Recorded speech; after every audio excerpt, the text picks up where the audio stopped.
ইসকনের সম্পূর্ণ নাম আপনারা জানেন?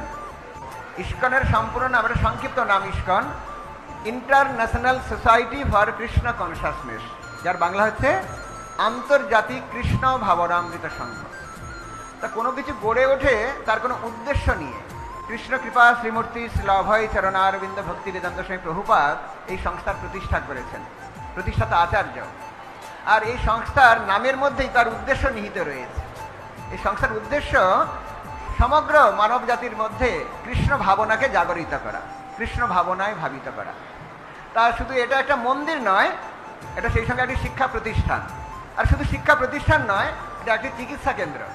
যেমন NRS, Nilratan Sarkar college and hospital, তো সেরকম এটি হচ্ছে একটি পারমার্থিক শিক্ষা প্রতিষ্ঠান। ইসকন আধ্যাত্মিক শিক্ষা কেন্দ্র এবং সেই সঙ্গে ভবরোগ নিরাময়ের একটি প্রতিষ্ঠান। কেমন?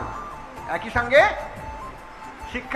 শিক্ষা কেন্দ্র এবং রোগ নিরাময়ের একটি পীঠস্থান। তা আমাদের এই যে ভবরোগ নিরাময়ের জন্য প্রভুপাদ এই ইসকন প্রতিষ্ঠান তৈরি করেছেন এবং আমাদের আধ্যাত্মিক শিক্ষা প্রদানের জন্য, আমাদের ভাবনাকে কৃষ্ণ ভাবনায় ভাবিত করার জন্য। তো তাই জন্য এটি একটি শুধুই নিছক একটি মন্দির নয়, এর পেছনে উদ্দেশ্য রয়েছে সারা জগতের মানুষকে কৃষ্ণ ভাবনায় ভাবিত করা, ভবরোগ নিরাময় করে আমাদের যথার্থ লক্ষ্যে উন্নীত করা।